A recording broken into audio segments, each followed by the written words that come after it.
Welcome, everybody. Happy holidays. I trust you're all doing well for the holidays. This is a good time along the way if you have a question about your path of awakening or anything related to your opening to type it in the box and it'll give us something to talk about. But while you're thinking about that, let's talk about the holidays for a second. You know, the holidays are a wonderful time. It's when we can go see our family and friends. It's a good time of sharing love and celebration. But also, have you noticed when you see your family and old friends, sometimes stuff comes up? Sometimes some of your old stuff comes up. And it doesn't feel so good. We get triggered. And since we are talking about awakening, and we have previously talked about the fact that we are a multi-dimensional being, well, one part of us is emotional. And when that part's clamped down, it can make it difficult for us to open and awaken all through the whole, our whole rainbow of being. I remember Bhagavan, my friend and guru, used to say that if you were closed to, say, your parents, you would be closed to yourself. So he thought it was very important to forgive people in your life.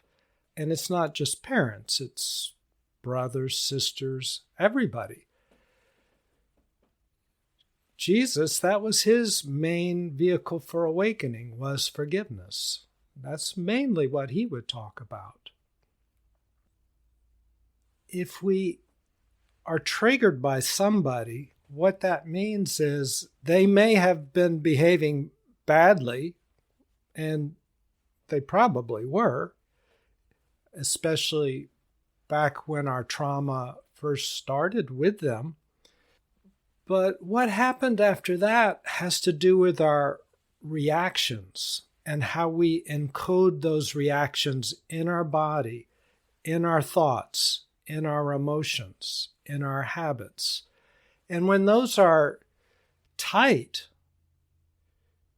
we carry them all our lives pretty much and often don't examine them or let them go. So it creates a problem because in awakening, there's a huge flow of wellness and joy and happiness. But if my personality can't receive it, you'll be like how I was when I first went to India. I had an incredibly powerful awakening experience, yet I felt depressed and in despair. I was not only seeing the future, I was the future. I mean, this was how powerful my awakening experience was. I won with everything, yet at the same time depressed. So for a total awakening, a full body awakening, we have to open up. It's good for us. And to open up, it's good to get triggered. It's good to go home and see our families so that we can get triggered if you haven't been triggered already in daily life. Because when you get triggered, that tells you about the places where you haven't let go, the places where you are reacting. What does triggering mean? That means that I have a problem because the other person's not feeling it, unless I start yelling at them or something. But the triggering is happening inside of me. The bad feelings are happening inside of me. I'm doing them to who? To myself. Awakening is to let all that go, to let that open. Now, awakening's way beyond that, of course, but this is one part of it. It's one realm in which we exist. And thank you when you send in questions or comments. I'll read some as we go along. Amanda, when I get triggered, I use shadow work to process the root of the trigger. Yes, that is extremely great. That's extremely good, Amanda. Shadow work is wonderful, and it can move you along very fast. There are so many different podcasts and processes here on Insight Timer, as well as on YouTube. You can Google them and you can get a lot of help. It can move you forward very quickly. Isadora says, I have no family, no one to spend the holidays with. My triggers of sadness come from seeing all the holiday cheer and having no one to share it with. Yes. Yes, Isadora. I have been in that situation before when I had nobody to share it with. We can make our own families, but let's talk about our internal family right now. And what I mean by that, let's do a short exercise and then we'll take it from there, but just to start the process. Within us, you'll notice that there's me or you right here, right now. But inside, if you notice any pain, for instance, a tightness in your stomach or your chest or somewhere in your body, and you put your attention there, if you'd like, you can almost imagine the young you. And you can pick whatever age feels appropriate. You just make it up. What pops into your mind? So you concentrate on a pain point in your stomach and you close your eyes and you see a child. You let a child be there, a child in pain. For you, Isadora, it could be a child that's not feeling connected because she has no family and she's sad. And that can be whatever age. It could just be 1 year ago or 2 years ago. Let your pain guide you to the appropriate age. And you don't have to be perfect about it, just in general. And you see that child, and you go to that child, and you look that child in the eye, very beautifully and lovingly, and ask that child, ask her or ask him, do you know that I'm here? And you give that child a moment to connect to you and look at you. And let that child be the most important person in your life right now. It's like when Jesus appeared to me, I felt like I was the most important person in his life because that's how he felt. So you feel that towards your child. And you say to your child, you're the most important person in my life. Can you feel that? You ask the child, can you feel that? Because you're sharing the same body. It can feel everything you're feeling. He or she can.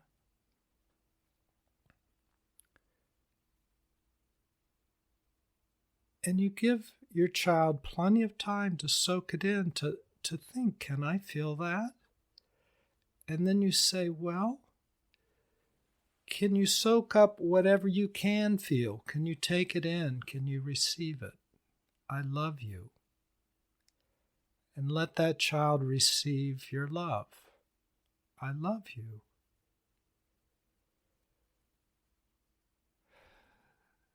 And as you're talking to your child, you could say, please forgive me for any times that I haven't been here for you. perhaps this is new for you too, and it's new for me. And if it's not new, you could talk about that too. Say, I've tried to be here for you, or I'm getting better at it. And let that child take that in. Say, do you realize that? Have you noticed? Am I doing a good job? Maybe I'm not. You can ask that child, what do you need? What do you want? I want to know that I'm loved, maybe the child says. I want to have a family, maybe the child says. I want somebody to celebrate with, maybe the child says.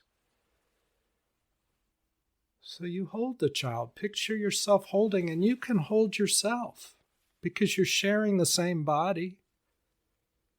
And you ask the child, and this is always the important part, as you hug yourself, you say, does that feel good? Can you feel that? Can you feel my love? Please soak it up. If the child can feel it, you say, then please receive it and enjoy it. And if the child can't, you say, well, that's okay. I'm not going anywhere. I'm here for you. At some point, there may be a bit of a relaxing and a receiving. It's in that receiving that healing happens, that opening happens.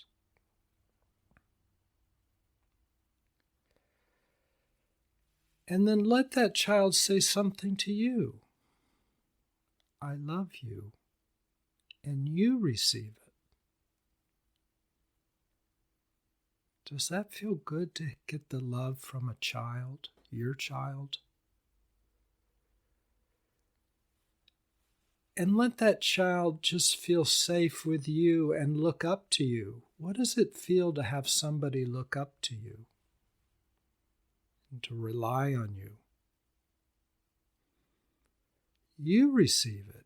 You soak it up.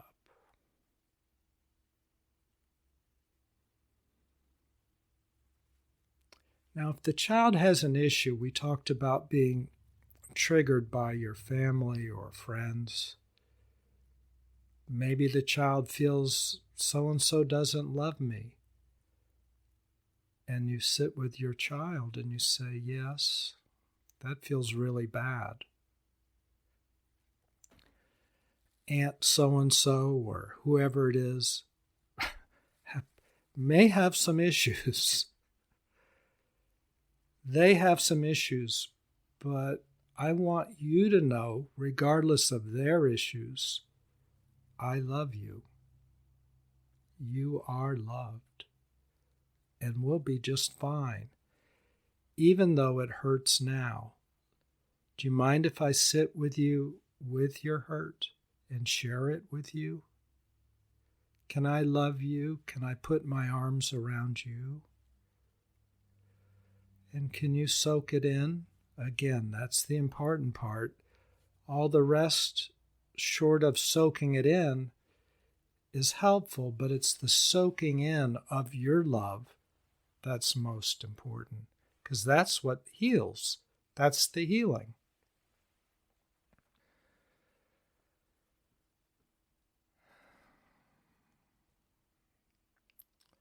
And you feel the child. The child can look up to you and say, thank you. I love you. Can you feel yourself coming together and becoming a little bit more whole? Because what is wholeness?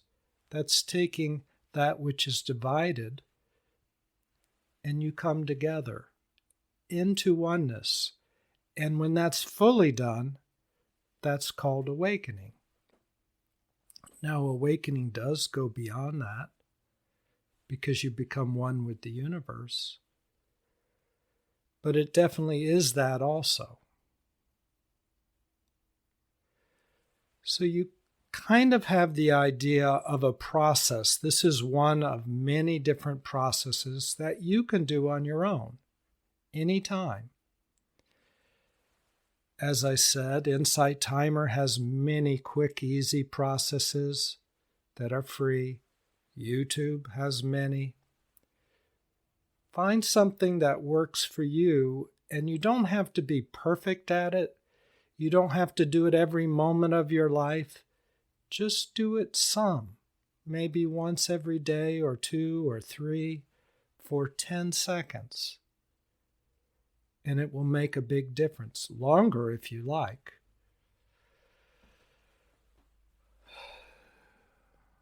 Okay, so you can open your eyes if they're closed. Okay, so this is a pointer in a direction that you can go to begin to open, to trust yourself, to love yourself. Very important. So does anybody have any other questions about your path or your awakening? We can talk more about this if you like, or anything else. But because of the holidays, I definitely wanted to talk about the emotional side of things, our personalities, our emotions. Because they'll be coming up, likely, if you go home, or if you don't go home, if you don't have a family. These will be coming up. Jennifer and I are going, this will be our last live session for a bit. Jennifer and I are going to India at the end of the month. We come back sometime in March, the middle of March. We'll be back home here. And I'll probably have a live session once we get home. If you're following me, you'll get a notice if I do a live session from India, which might be fun. So if you'd like to be notified about that, just make sure that you're following me. I think most of you are. And it's that stillness, really. You know, when you get a massage, anything that's tight in your body, that receives, just like an emotional, in our emotional selves, where we receive, and that lets our emotional reactions and knots disappear. But in massages, we receive, and that lets our muscles relax. Elizabeth says, depression feeling. One thing about myself I noticed, when I sit still and I quit running around, if there's anything inside of me that still is asking to be healed, it comes forward. And it's a good thing that it comes forward, because it means that some part of me needs some attention. And as I said before, when I suppose most of my life I felt depressed. I don't anymore, but most of my life I did. And when I would sit still, I would feel very depressed. And I did a lot of emotional work. It's very powerful to work with a therapist when that's appropriate, doing the kind of work we just now did, or any of the others that are offered on any of these platforms, is very powerful. And it helps relax the depression out, the anxiety, the troubles, change habits. However, the larger context, of course, is our awakening. And that's what the other 80 podcasts or so before this one, we've really heavily focused on. When you sit still, it's hard to repress things, so things come up to be healed. Now, the very process, the very act of them coming up and being felt, like Elizabeth feeling depression, is very productive, and you don't want that to go away. Because like in a massage, your muscles tense and tight. And when it comes up and you feel it, and then the masseuse rubs it, it starts to relax, release, and let go. It receives healing, it receives relaxation, which is awakening, and it relaxes, and it's completely gone. That's what happens to depression, at least in my case, and I think many others. It comes up, it feels horrible. For me, it came up for a long time. This wasn't it came up for 5 minutes, so I'm ready for it to be gone. No, it was there a lot. And as I watched it, it spun around in a sense. It released its energy, it melted, and it's like holding an ice cube in your hand. It hurts. It's cold. Depression hurts. And it slowly exuded its pent-up energy, and then I let it breathe in who I had found myself to be through meditation and through my spiritual practices, which is the infinite. It could receive it just like that short exercise we did. The inner self received your love. And then just like a massage, it could release, relax, and let go, just like your muscles receive attention in a massage. And the tension releases, relax, and lets go. Depression does that. Now, it's not as simple as all of that, I realize, because sometimes there are subcomponents. You have to work with somebody, you have to talk to somebody, you have to change habits, a number of things. But I think in the context of, for me, sitting still and meditating and having a practice every day, and you may be doing that already, Elizabeth, but it's helpful over time. At the time, it doesn't seem that it would be helpful. Amanda's saying that her depression is lessening quite a bit. I didn't think my depression could be healed because I've had it for so long. I'm cautious about believing I can really get better. I'm grateful but nervous. Yes, Amanda, I went through that same process. You can get better, I would say, and are.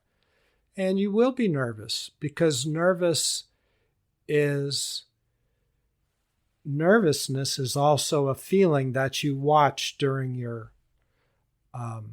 meditation. And it itself releases pent-up energy, the nervousness. So you let everything relax and melt out. Elizabeth says, not enough practice. For me, Elizabeth, one thing, I was raised in the military. So maybe that's my upbringing. I don't know, but I have been blessed with I do practice. And as you've maybe heard in past podcasts, if you've listened to them, in my daily practice, I've been blessed with so much. Because what is practice? It's just our time to let everything melt away. That's not a free flow. That's not the fullness of our being. The fullness of our being is pure giving. It is pure life. So, Elizabeth, what I tell myself, and I generally practice a lot, but I have a minimum, and that is, can I do 60 seconds a day? And if I can't, then I really need to get some sort of therapy, right? Because there's some emotional issues if I can't do 60 seconds. And I'm just talking about myself. This works for me.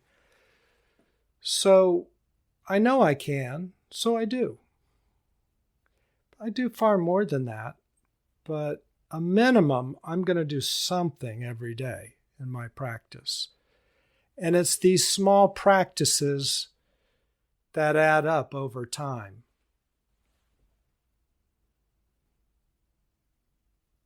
That's what awakening's about. Just sitting still and being with yourself in whatever way works for you. Laura says, Amanda, I relate with you about my chronic illness. Being very carefully, maybe too much sometimes, still trying to find balance between doing too much and non-doing. Yeah, all this is about awakening. Thank you, Laura. And listening to yourself. That's love. I can do 60 seconds. But it's about listening to ourselves, for sure. To see is to be free, and awareness is curative.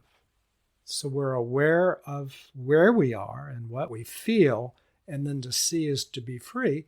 We just trust ourselves in what we need, who we need to listen to, what we need to do for ourselves. And I like what Seed said about the mantra, random gifts of kindness. Yeah. That's a beautiful way to live life because, again, we are being, we are giving.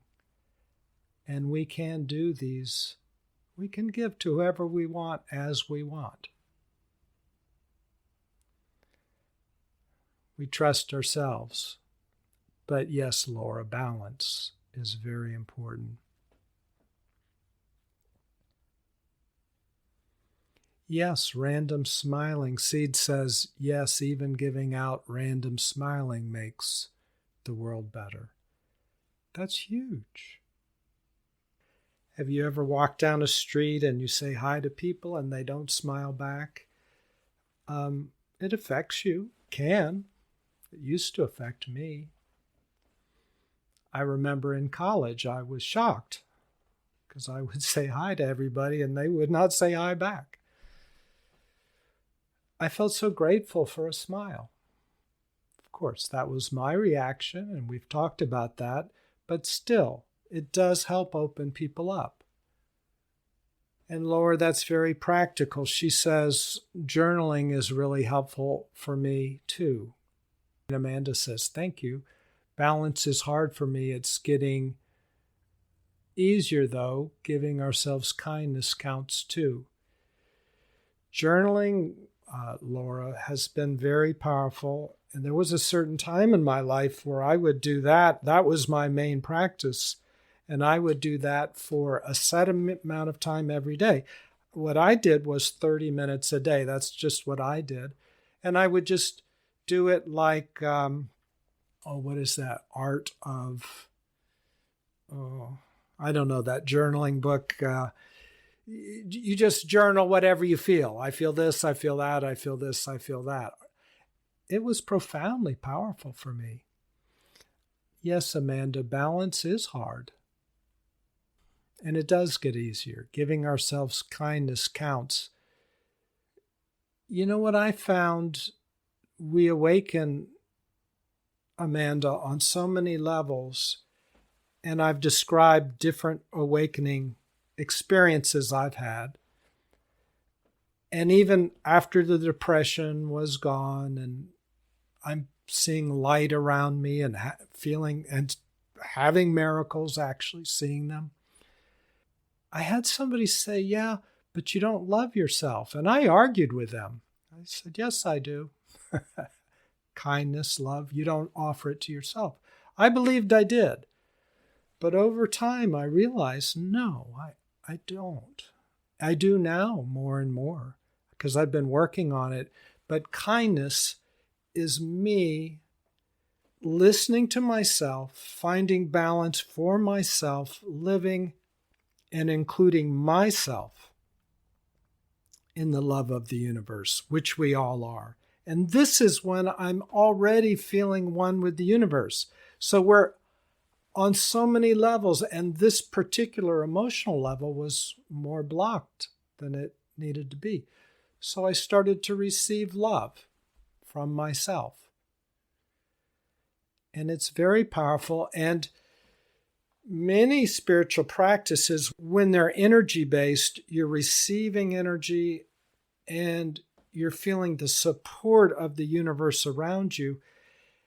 And when you can't do it on an emotional level, it blocks you on an energy level to some degree. You are not the free flow of awakening that you normally would experience. So it's powerful just because you deserve that. But it's also powerful in full awakening, which you also deserve. Laura says, yes, thank you. Sometimes I feel I am taking too much care of me, but if not, I get in bed very easily. It's a slow process to really listen. You know, that's our society partially, Laura. I'm not sure you can take too much care of yourself. Because after you've gotten all the care that you truly, truly need and deserve, you start to feel free and have a burst of energy and will do something else. Like, wow, now I want to do this. Like Seed said, now maybe I just want to go walk down the street and smile at people. Or maybe I want to go work in the yard. Or maybe I want to bake cookies for somebody or do something. That happens after you've filled your cup. Laura writes The Artist's Way, and yes, that's the one. The Artist's Way by Julia Cameron, I think. What a great book for journaling. And it's just fun to read it too. So the good thing about journaling, it, in a sense, well, it really touches our emotional self and brings that up for healing. But isn't that what meditation does? And I mean sitting still. You sit still and your stuff comes up. The difference when I journal, it feels like I can attend to myself better in a more focused way, because I actually get into what's the story that's being revealed. I feel sad, I feel sad, I feel sad, I feel this way, I feel that way. Whereas when I meditate, I experience everything, I feel it come up, I let it expend its energy, and I watch it because I'm the infinite watching it. I'm not getting involved in it, really. I'm speaking about myself. There's so many different kinds of meditation. I'm sure there's a kind where you do get involved with it. But in what I call the awakening meditation, I just let everything dissolve away, and it does over time. However, in India, there's something interesting. I remember I was at an ashram, and they were talking about awakening. And they said, yes, you can awaken, but they talked about awakening auspiciously or having inauspicious awakening.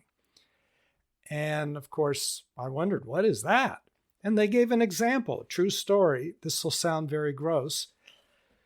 But, you know, awakening is different from your personality. You could work on your personality a lot and still not be awake. You would be happier, and that's of great value. And it does aid your awakening, but it's not awakening itself. So you could have a messed up personality and then awaken. But you still have a messed up personality. You have to work on it. So they gave the example of a man in India, very poor man. Now, I'm just giving you the story. It's gross, but he used to like to eat cow dung. That's what he ate, cow dung. And then he awakened. And people didn't want to come around him because he was still eating cow dung. He didn't upgrade his diet or he just stayed with his old habits. That's fine, nothing wrong with it. But on an emotional level, forget about the cow dung story, but on an emotional level, if I have depression, if I have anxiety, if I have troubles, it's not auspicious for me to go through life depressed, even though I'm awake. That can happen. Doesn't need to happen at all. With a little attention, you can open to yourself, receive who you are, the infinite, pure love, and everything inside that was clutching to the false delusion that I'm separate and not loved can dissolve and drink in the love that you are. That's basically what happens in good therapy. The only difference in awakening is the ceiling is infinite. In therapy, I only open up as big as whatever I can trust or see. And if I can only trust or see so much because I'm locked into my personal self, I can open up and trust that. But in awakening, I can open up and trust everything and beyond. So Amanda says, reading over old journal entries shows me the patterns I'm stuck in. It's interesting. Then I realize I wrote almost an identical entry 2, 5, or 8 years ago. It gives me something to focus on. Yes, I found the same too, Amanda. Often there's unconscious configurations that we repeat, and journaling can be helpful to see those. In awakening, we talked about this maybe last time, I'm not sure, but as you awaken, you open, and at some point, when you've opened and you've also opened emotionally and done emotional work as well as physical and everything else, at some point you just tell yourself, no, I'm not going to repeat this habit. And that's a conscious decision. No, I'm not going to do it. And you just stop.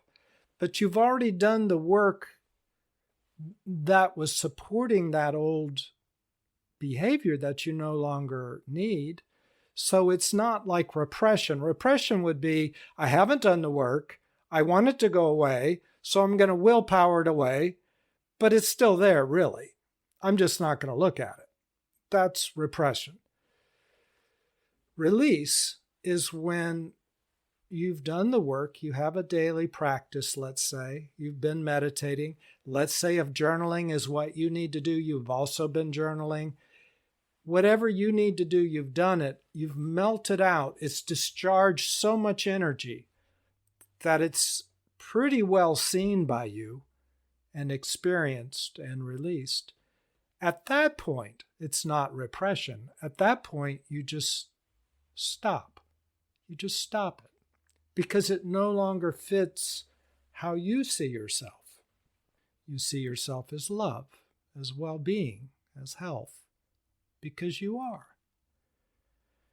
You experience yourself that way. So any parts of your personality that are still informed, still have a wisp of believing the old thing, you let it go.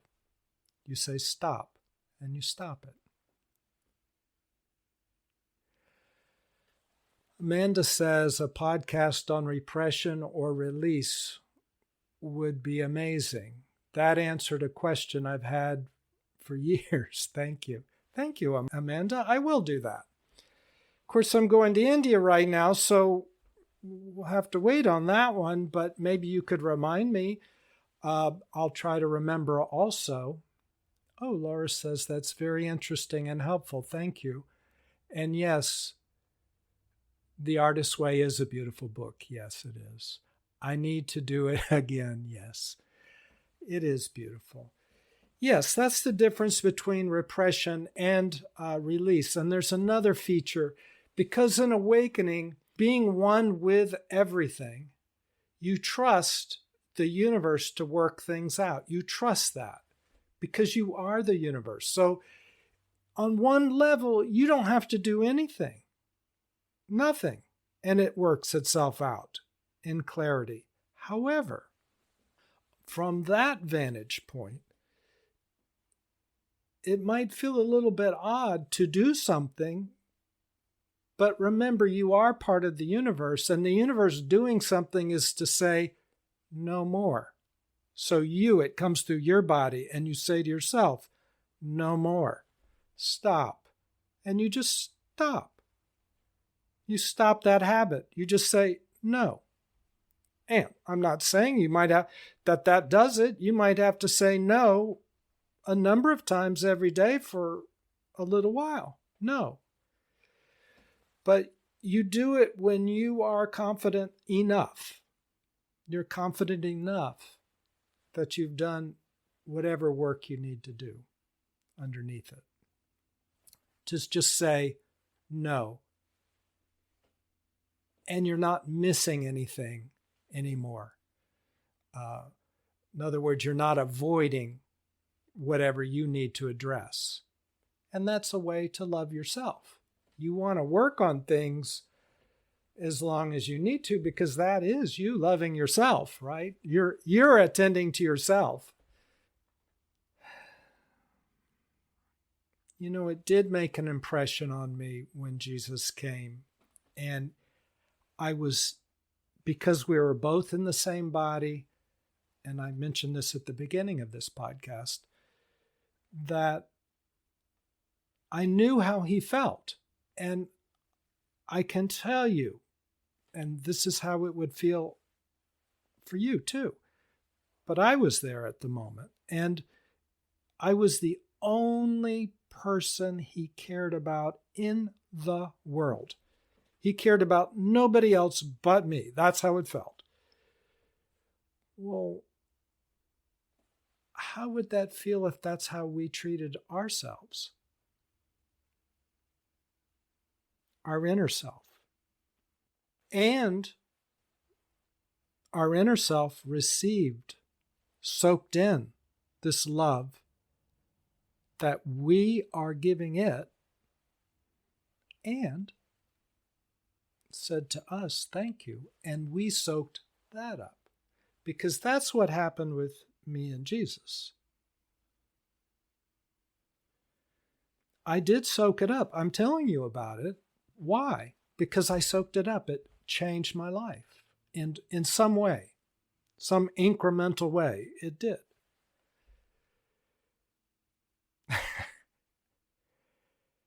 And he liked being with me too. He received me. I could feel that.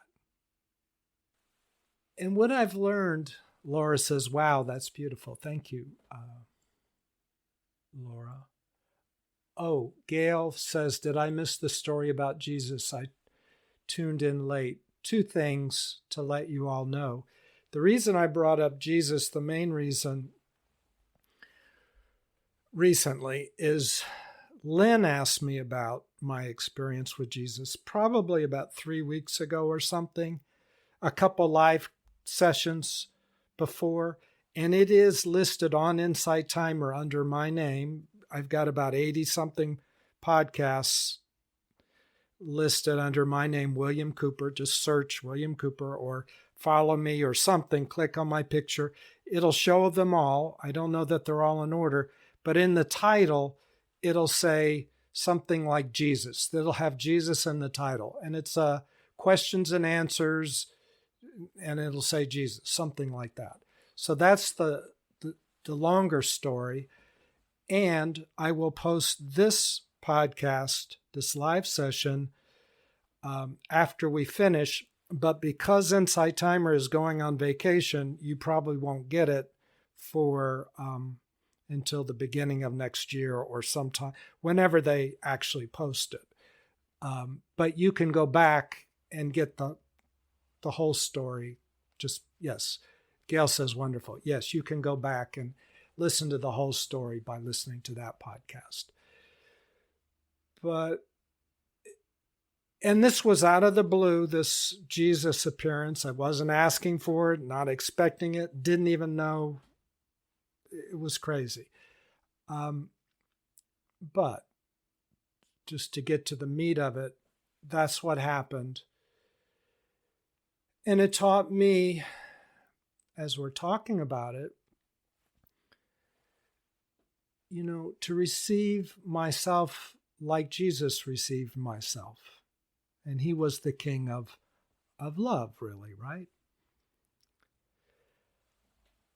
In awakening, I learned, just by being with so many awakened people and having awakening experiences myself, and reading so much literature written by awakening people, that it just boils down to a very simple thing.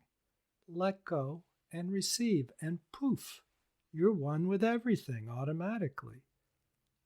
Just do that. That's what all psychology is about.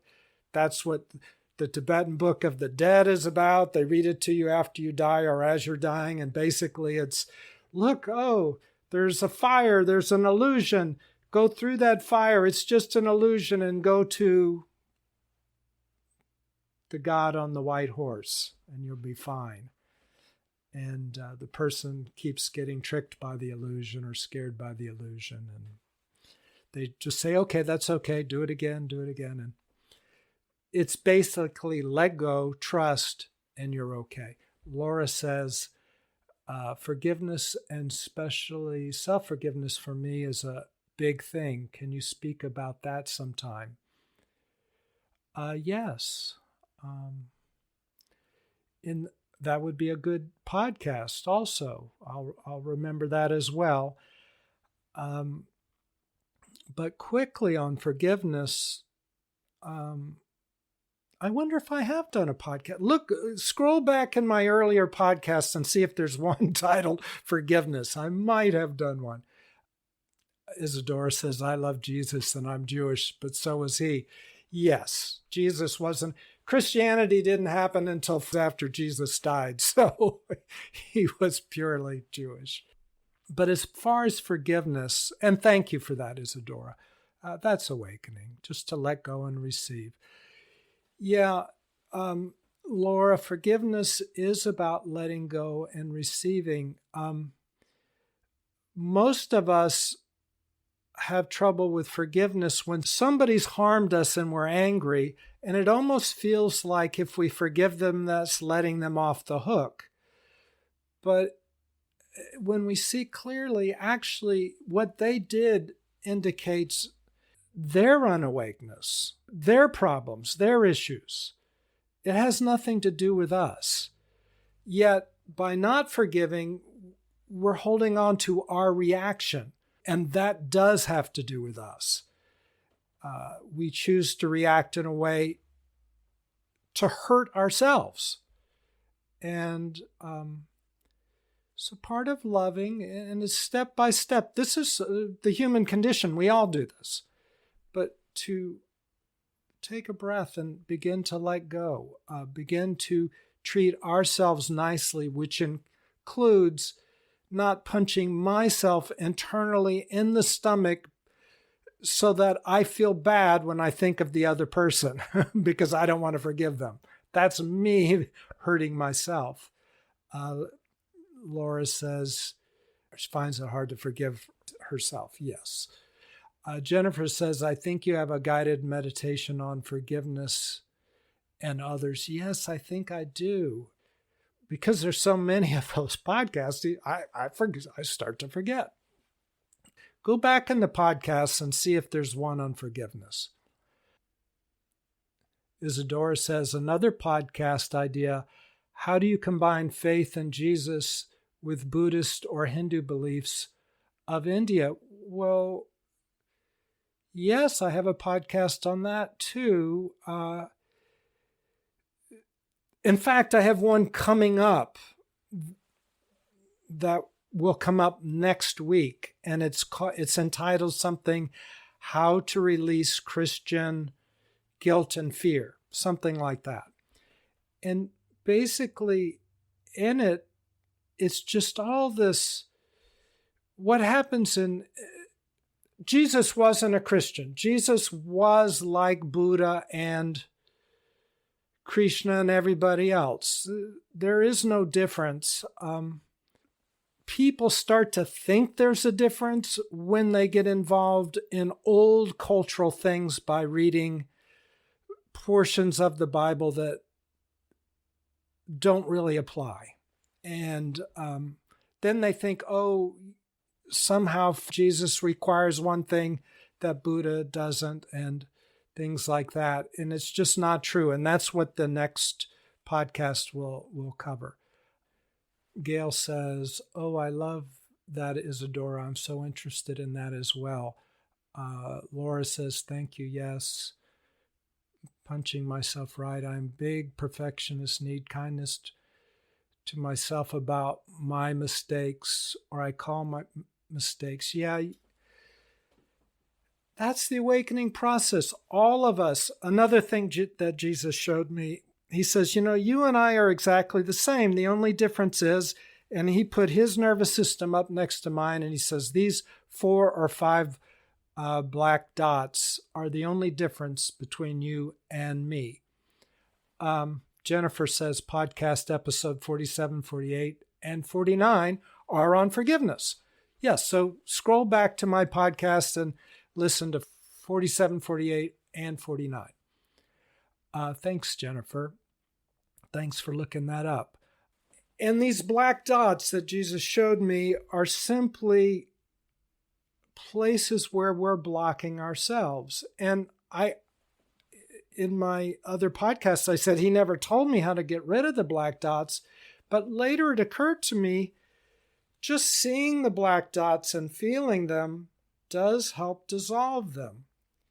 And that's what we do on this earth. Everything moves very slowly on this earth, and we can focus on them and let them go. We can focus on them using psychology, psychotherapy, our own personal psychotherapy, using podcasts. And there's so many beautiful podcasts on this platform that you can listen to. Or very powerfully, as you trust yourself and do what works, make stuff up that nobody's even done a podcast on. Just make it up because it works for you. Listen to you. The answers are there. Gail says, some Christians believe Hinduism is evil. Yeah, that's true. I think you'll enjoy my next podcast. It will answer or at least join into the conversation that we're having now. Gail, every group is made up of different people at different places of awakening. Just because someone says something doesn't make it true. You have to tap into your own spiritual understanding. True. And all Christians are not the same either. And they're all lots of open, good, open-hearted, just like Christ Christians. And then there are ones that are doing their best, but it's hard, and they're just doing what they're guided to do. And sometimes that comes out in ways that's confusing. Again, I think you will enjoy this next podcast where that's exactly what we talk about. Okay, everybody, I've really enjoyed it. Such good questions and comments as always. And thank you. Christine says, have a wonderful time in India. And it was helpful, this podcast. Thank you, Jennifer. Also, Jennifer says thanks. A lot of people saying thanks. Laura says, love your talks. And Insight Timer will send you something if we do a live session from India, which I might just try it. It'd be fun. All right. If not, I'll talk to you in March. Take care. Happy holidays, everybody. Thank you again, everybody, for your comments, as usual. Take care. Bye. Hello, this is William. If you've enjoyed this podcast, please consider sharing it with somebody else. Send them a link. Thanks so much.